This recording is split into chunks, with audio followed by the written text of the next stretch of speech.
ചേച്ചി LBSന്റെ നോട്ടിഫിക്കേഷൻ വന്നായിരുന്നു, ചേച്ചി കണ്ടായിരുന്നോ? ഞാനത് കണ്ടായിരുന്നു. ഈ റാങ്ക് ലിസ്റ്റ് വന്നവർക്കൊക്കെ അഡ്മിഷൻ കിട്ടുമെന്ന് ആർക്കറിയാം? ഇതിപ്പോ എങ്ങനെ ഇപ്പൊ കണ്ടുപിടിക്കുക? കുറെ പിള്ളേർ ഇമ്പ്രൂവ്മെന്റ് ഒക്കെ എഴുതിയിട്ടില്ലേ? ഇവരുടെ മാർക്കൊക്കെ ഇനി എങ്ങനെ ആഡ് ചെയ്യും? അല്ലെങ്കിൽ LBSന് എപ്പോഴും ഒരു കൺഫ്യൂഷനാ. എന്താ കൺഫ്യൂഷൻ? അല്ല സിസ്റ്ററെ, ഈ LBSന്റെ റാങ്ക് ലിസ്റ്റ് വന്നവർക്കെല്ലാം അഡ്മിഷൻ കിട്ടുമോ? ഇതിന്റെ അലോട്ട്മെന്റും കാര്യങ്ങളൊക്കെ എങ്ങനെയാ? LBSലെ അപേക്ഷ നൽകിയവർക്ക് റാങ്ക് ലിസ്റ്റ് പബ്ലിഷ് ചെയ്യുമ്പോൾ പേരുണ്ടായിരിക്കും. എന്നാൽ റാങ്ക് ലിസ്റ്റിലുള്ള എല്ലാവർക്കും അഡ്മിഷൻ ലഭിക്കണമെന്നില്ല. കാരണം സീറ്റിൻ്റെ ലഭ്യത അനുസരിച്ച് ഉയർന്ന റാങ്ക് ലിസ്റ്റ് അനുസരിച്ചായിരിക്കും അഡ്മിഷൻ ലഭിക്കുന്നത്.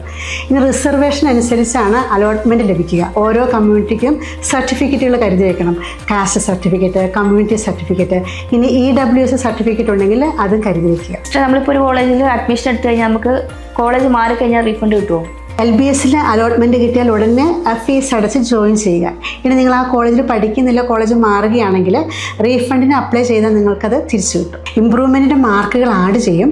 ഇനി ഡോക്യുമെൻറ്റ്സിലോ മാർക്കിലോ ഒക്കെ എന്തെങ്കിലും തിരുത്തലുകൾ ഉണ്ടെങ്കിൽ ജൂലൈ 4 വരെ സമയമുണ്ട്.